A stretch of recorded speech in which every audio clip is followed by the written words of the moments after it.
இன்றே டவுன்லோட் செய்து உங்கள் ஃபேவரட் ஷோக்களை என்ஜாய் பண்ணுங்க. என் உயிரே போனாலும் நான் அவளை மன்னிக்க மாட்டேன், மன்னிக்க மாட்டேன். எத்தனை ஜென்மம் மூஞ்சி எடுத்தாலும் கூட அவ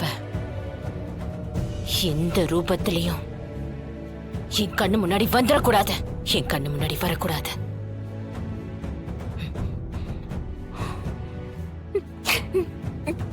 ஜனாமா, எங்க அப்பாவும் அம்மாவும் எந்த தப்புமே செய்யல. அத நீங்க ஒரு நாள் புரிஞ்சுப்பீங்க, நான் புரிய வைப்பேன். அது வரைக்கும் இத பத்தி நான் உங்ககிட்ட பேச மாட்டேன். ஜனாமா, இனிமே உங்க மனசு கஷ்டப்படுற மாதிரி நான் எதுவும் பண்ண மாட்டேன். ஜனாமா, என்ன மன்னிச்சிருங்க ஜனாமா.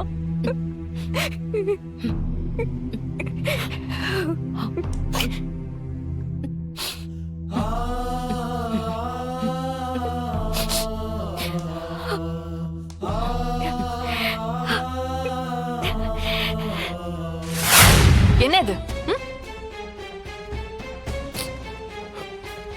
நீ என்ன மட்டும் தான் லவ் பண்றியா? ஒரே டைம்ல 4 பொண்ணுங்களை லவ் பண்ணிட்டு இருந்திருக்க. நீ உண்மையா இருப்பன்னு நம்பிதான் உன்னை லவ் பண்ண. ரொம்ப நல்லவன் நினைச்சேன். ஆனா நீ அப்படி கிடையாது. நீ சொல்றதெல்லாம் பொய்யா இருக்கு. உனக்கு எந்த கெட்ட பழக்கமோ இல்லைன்னு சொன்ன. ஆனா தம் அடிக்கிற, தண்ணி அடிக்கிற, இன்னும் என்னென்னமோ கெட்ட பழக்கம்லாம் உன்கிட்ட இருக்கு. இது எல்லாத்தையும் என்கிட்ட மறைச்சு என்ன லவ் பண்ண வச்சிருக்க. இதெல்லாம் சீட்டிங். இதுக்கு மேலேயும் உன் பேச்ச கேட்டு நான் ஏமாற தயாரா இல்ல. நீ ஒதுங்கி போயிரு, அதுதான் நம்ம எல்லாருக்குமே நல்லது. ஓஹோ, இந்த அளவுக்கு மேடம் தெளிவாயிட்டீங்களா? சரி, பிரிஞ்சிடலாம். ஆனா என்கிட்ட வாங்கின பணம், கிஃப்ட் எல்லாத்தையும் திருப்பி கொடுத்துரு. கொடுக்கலன்னு வையேன், உன் லட்சணத்தை உன் வீட்டுக்கு வந்து படம் போட்டு காட்டிடுவேன்.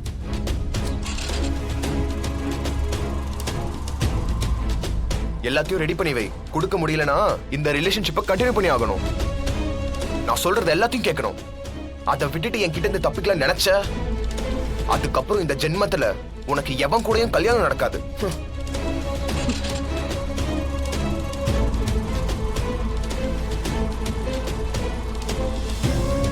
அக்கா ஆரம்பத்திலேயே சொன்னா, நான் தான் கேட்காம பெரிய தப்பு பண்ணிட்டேன். அக்கா கிட்ட போய் இந்த விஷயத்த உடனே சொல்லணும். அக்காவை தவிர இதுல யாராலையும் ஹெல்ப் பண்ண முடியாது.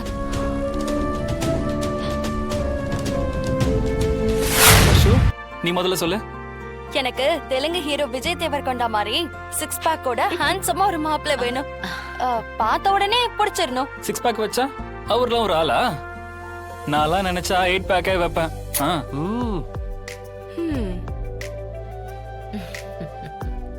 வெண்பா, உனக்கு?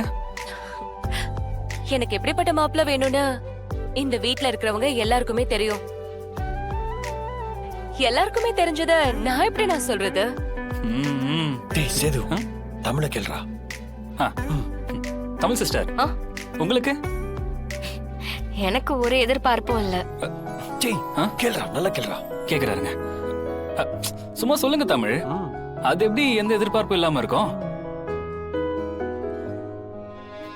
தமிழ் சொல்லுமா. பெரிய எதிர்பார்ப்பெல்லாம் இல்ல, ஆனா ரொம்ப நல்லவரா இருக்கணும். நான் எப்படி அம்மா தங்கச்சிங்க மேல பாசமா இருக்கேனோ அதே பாசத்தோட அவரும் இருக்கணும். இருந்துட்டா போச்சு.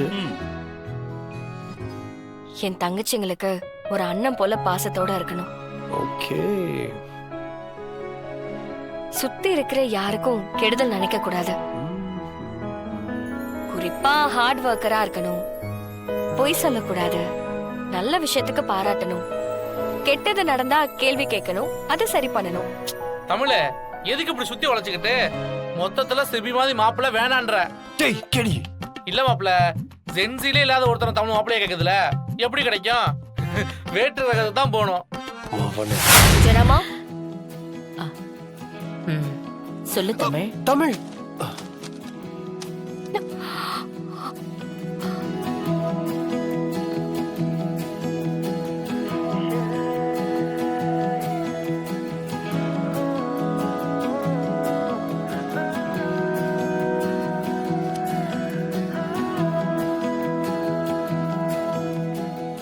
ஃபைல் விழுந்ததுக்கே அத்தான் இப்படி ஃபீல் பண்றாரு. தமிழ் சிஸ்டர் விழுந்திருந்தா அவ்வளவுதான்.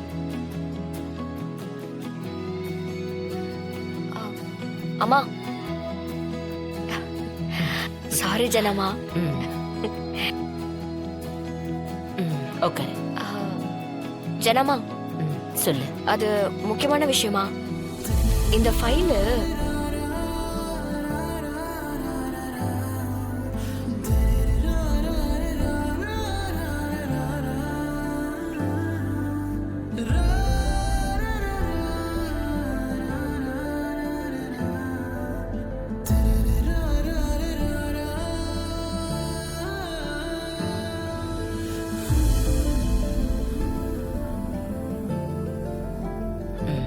குட். சிபி, இத பத்தி நீ என்ன நினைக்கிற? பியூட்டிஃபுல். என்ன சிபி? யா பிரில்லியன்ட் ஜானு. அப்படியே பண்ணிடுங்க. சூப்பர். கண்டினியூ பண்ணுங்க பண்ணுங்க. சரி ஓகே, நான் இதை ஆடிட்டர் கிட்ட கொடுத்துறேன் ஜனமா. ம். உன் மேல பாட்டிக்கு கோவம் குறைஞ்சிருச்சான்னு செக் பண்ணலான்னு பார்த்தேன். அதுக்கு உன்னோட போட்டோ ஒண்ணு பழைய ஸ்டோர் ரூம்ல இருந்துச்சு, அதை எடுத்து ஹால்ல மாட்டினேன். அப்புறம் என்னாச்சு?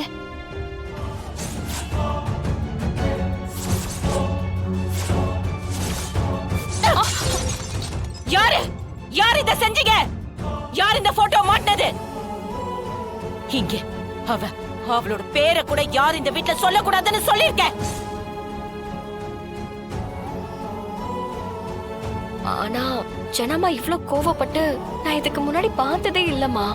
உன் மேலயும் அப்பா மேலயும் இருக்கிற கோவம் ஒரு துளி கூட குறையாம அப்படியே இருக்குமா.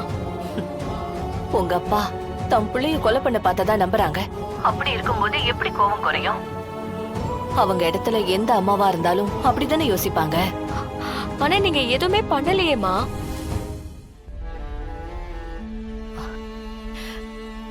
ஆனா அது அவங்களுக்கு புரியணுமே தமிழ். இனிமே அந்த மாதிரி எல்லாம் பண்ணாத தமிழ். ஏற்கனவே அந்த குடும்பத்துல இருக்கிற மொத்த பேருக்கும் உன் மேல ஒரு பெரிய கோபம் இருக்கு. இதெல்லாம் நீ ஏன் பண்றன்னு அவங்களுக்கு சந்தேகம் வந்து உன்னை பத்தி தெரிஞ்சுக்க நினைச்சாங்கன்னா அப்புறம் எல்லா உண்மையும் வெளியே வந்துரும். என் அம்மாவுக்கு நீ ஏன் பொண்ணுன்னு தெரிஞ்சா அதுக்கப்புறம் பெரிய கலவரமே நடக்கும். யார் நினைச்சாலும் அப்புறம் நம்மள ஒண்ணு சேர்க்கவே முடியாது. உங்க அப்பா மேலயும் என் மேலயும் இருக்க கோவம் அவங்களுக்கு குறையணும். அதுக்கு நாங்க நிரபராதின்னு நீ நிரூபிக்கணும். அதுக்கப்புறம் தான் நம்மள பத்தின உண்மை அவங்களுக்கு தெரியணும். சரிம்மா, நான் பாத்துக்கிறேன். நீ தேனையும் இசையையும் பத்திரமா பாத்துக்க. நாளைக்கு டைம் கிடைச்சா வீட்டுக்கு வரேன்னு. சரி தமிழ். பாய்மா.